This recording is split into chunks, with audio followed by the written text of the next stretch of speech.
What if each one of us is always dreaming, even when awake? And we only see what our inner eye creates for us. Is this what hell is? A world shaped by Senua's nightmares. Maybe that's why people fear seeing the world through her eyes. Yes, she's scared. Because if you believe that Senua's reality is twisted, you must accept that yours might be too.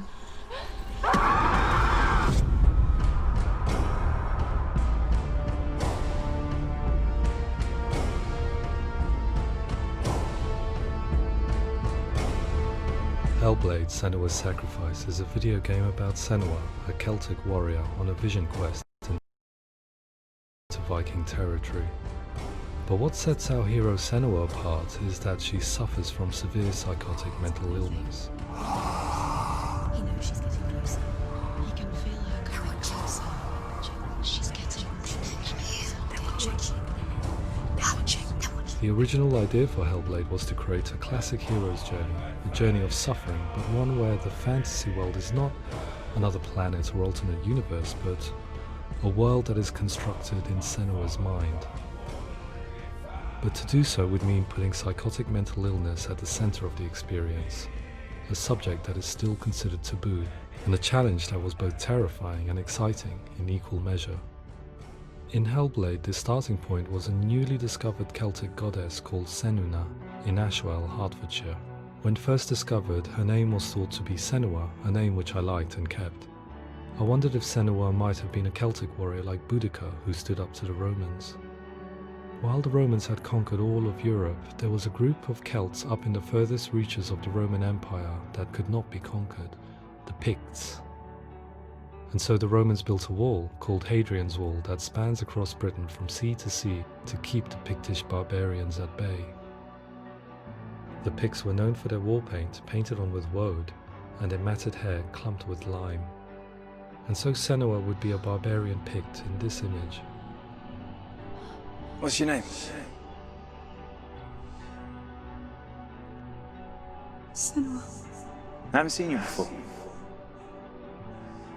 I don't leave home much. Oh, Zeno's daughter. I have to go. Wait. Orkney is off the coast of Scotland and was inhabited by the Picts, steeped in history and mystery, and so I made Orkney Senua's home and set the stage for a crisis.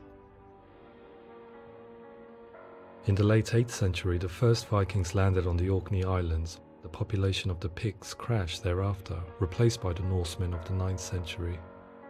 Were they wiped out? We don't know for sure, but it would seem likely given the reputation of the Vikings. The Northmen's brutality is legendary. High-ranking leaders and chieftains of the tribes they conquered were often offered as sacrifice to their gods. The most brutal of these sacrifices was known as the Blood Eagle. I imagine Senua as a young female warrior who returns home from exile to find her partner, Dillion, brutally sacrificed to a Norse god by these hellish warriors from a faraway land. I imagine the horror of this moment and how it would have dragged her deep into mental torment.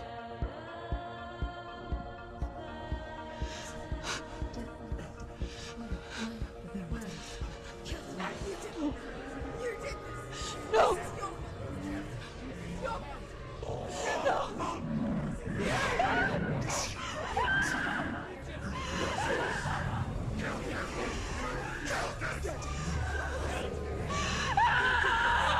I came to learn that the Celts had a sophisticated and nuanced perspective on the nature of mental disorder. One term they used was gelt. A gelt is a man or woman who has been driven mad by a curse, battle trauma, or grief. The gelt would take to a life in the woods in search of penance, punishment, and purgation. And so Senua became a gelt, cursed by darkness, looking for redemption in the wilds. Another word the Celts used in reference to mental disorders was truth, meaning fool, or liar, one who utters the words of God. They tell of the mad sinner who flees battle into exile and takes on a beastly nature, growing feathers on his body. The character called Truth in HELLBLADE is based on a little-known person called Findan, an 8th century Irish Celt who was captured and enslaved by the Vikings, but eventually escaped to Orkney where he became a monk. I will tell you my stories of hell, if I may walk with you. Upon meeting Senua, it would be his stories that fuel her quest deep into their world of gods. The Northmen say the world will come to an end. The sun will grow black, the earth will sink into the sea, the stars will disappear, fire and water will meet, flames will play against the sky, the heavens and earth and all the world will be burned, all the gods will be dead, and the warriors of Valhalla and people everywhere. Senua, prepare yourself for Ragnarok, for it is nigh. So the stage was set for a new adventure, a journey into the Norse underworld called Hell, a vision quest fueled by madness and myth, a fantasy that was created by Senua's own mind, and one that we would experience through her eyes. This is your mission. This is your quest. There is nothing else left. To make a game about a warrior with psychotic mental illness as its central theme was fraught with danger. Mental illness, such as psychosis, is still taboo and rarely acknowledged in a century of cinema, never mind the new medium of games.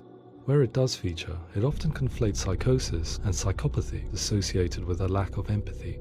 It is unfortunate that these two words sound so similar that they are used interchangeably in media. I must admit that I didn't have to look very far to discover my own ignorance of the subject. So we reached out to Paul Fletcher, psychiatrist and professor of health neuroscience at University of Cambridge.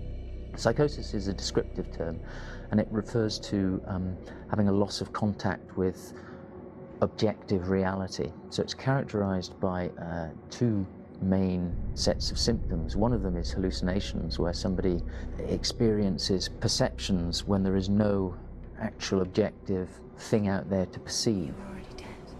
Who are you? And the other is delusions, where somebody comes to very often bizarre, unpleasant, frightening beliefs when there's no good evidence in favor of them. There's no doubt about it. The source of the darkness is in Helheim, and the goddess Hela holds his soul there. We reached out to Welcome, a biomedical research charity that spends billions on research and awareness programs aimed at improving health. Mental health hasn't always been presented in the media in a way that is particularly helpful. It can be challenging to engage people with the subject matter, and there are a lot of preconceived ideas about mental health, and particularly schizophrenia and psychosis. So we hope our support allows the team to continue to collaborate with Paul Fletcher and with those who have experience of psychosis to create a game that provides a fresh perspective on the condition and allows audiences to engage with it in a way that just wouldn't be possible in any other medium. What started out as a brief consultation convinced me that we were only scratching the surface of an immensely deep and interesting subject that could enrich and change the very nature of the game. That's cool. Thanks so much for coming in. Pleasure. Thanks. It's really interesting for me. I'd love to be involved. I think it's fascinating. Absolutely. Our understanding of psychosis is still very much a mystery, and ways of treating it are still primitive compared to physical illness. After all, it is easy to see the pain and suffering caused by physical diseases or physical trauma. It is not so easy to see the mental suffering and trauma of severe mental illness. But what if we could find a way to see it? Games are capable of drawing you in for hours on end, playing the role of a character who is different from you, experiencing their perspective, and actively involving you in a world that functions with a different set of rules. Calls you to your death. It's an evil voice. If we were to represent Senua's psychosis, we would have to simulate voice hearing, a common attribute. But how can we simulate something we have no first-hand experience of? Professor Charles Fernyhough, a leading expert in voice hearing from Durham University, offered his help. Hearing voices is an experience that is usually associated with severe mental illness, and crucially we know that hearing voices is a part of ordinary life for many people who don't meet the criteria for mental illness. Yeah. Oh, that's not him in real life. We know voices vary according to where they appear in space. Voices can appear far away in the distance, they can appear right there in your ear, they can seem to be coming from inside your head. Based on the information Professor Fernyhough provided, I put together a sound brief and invited some actors to the studio. We recorded the actors using a binaural microphone, which records the 3D spatial position of sound, replicating the way sound is heard by human ears. It gives you an incredible sense that the person you are listening to is right there beside you. See how she's going.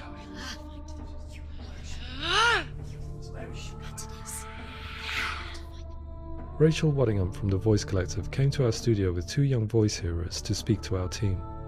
We talked at length about their experiences and they listened to our tests, giving us feedback on how we could improve on it. Everyone hates her. She's cursed. It's very hard to represent what this experience is like, partly because it's such a personal, intense, emotional experience. It's testament to how Ninja Theory have been listening to what the researchers are saying, but also crucially listening to the experts by experience. What they've come up with is so compelling. It's by far the best representation I've heard of what these experiences are like.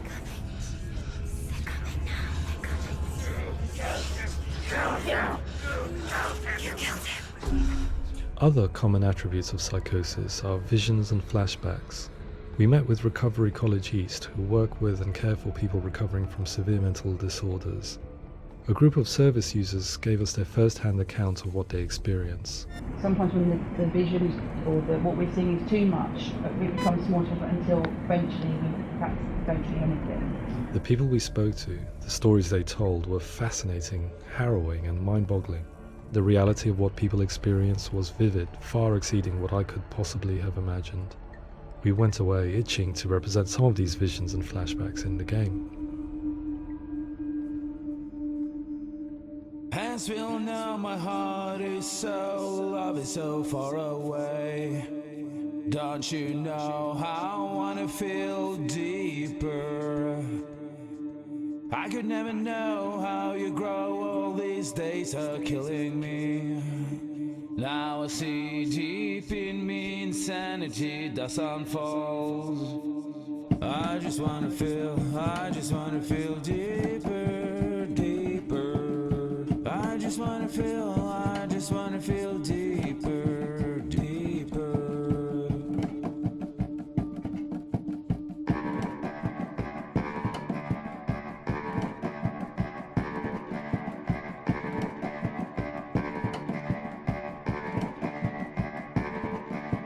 Hands will know my heart is so, love is so far away. Don't you know how I wanna feel deeper? I could never know how you grow, all these days are killing me. Feel like this, read like this, I just wanna live, that's all. I just wanna feel deeper, deeper. I just wanna feel deeper, deeper.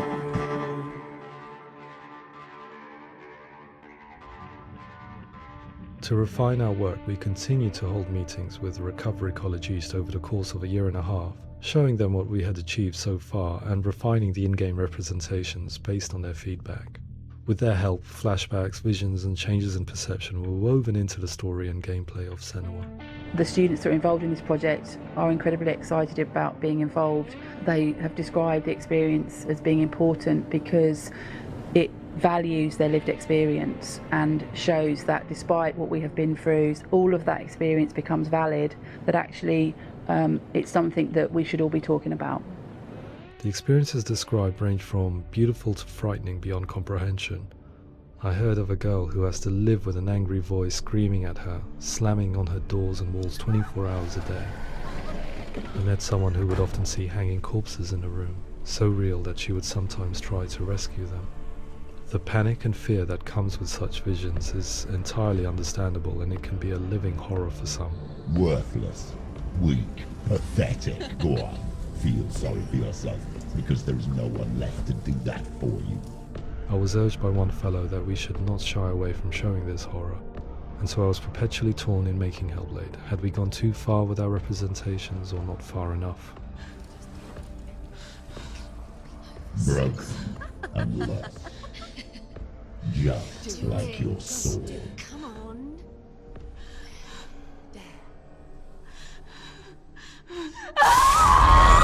In some ways, voice hearing and visions were the low-hanging fruit, so to speak.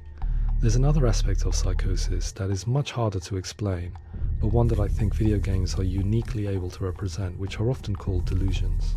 People begin to see patterns in the world. They begin to link things that most people wouldn't link. Most of the things that we might think would be coincidence or, not worth commenting on. Nevertheless, that might have a particular salience or importance for them. One individual described how everyday words, sounds, colours and objects were steeped in meaning to him, forming a strange and sinister puzzle that he was determined to solve but could not quite get to the bottom of. It's not just brain dysfunction. It's not like the system shut down. It's actually an incredibly creative process. The person creates a world populated with voices and phantasms and terrors, and they're completely immersed in it. They believe in it.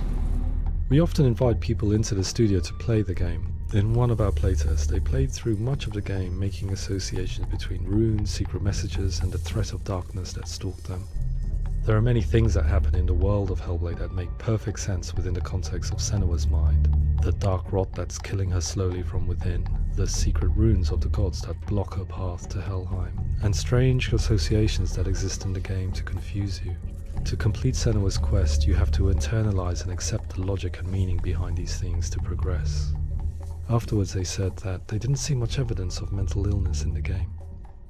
People with delusions of all sorts would argue the same thing, that they are not aware of their experience being abnormal in any way. I need this sword. It's important. Representing perception changes and thinking patterns within Hellblade gives us a set of symptoms common in psychosis. But people with lived experience were keen to emphasize another point, that it is wrong to define a person by their symptoms. Quite often, the illness comes not from the symptoms, but from the stigma, isolation and mistreatment that comes about from the rest of society. They say that I'm cursed. What if they're right? I needed someone to portray Senua, someone who could believably internalize her suffering.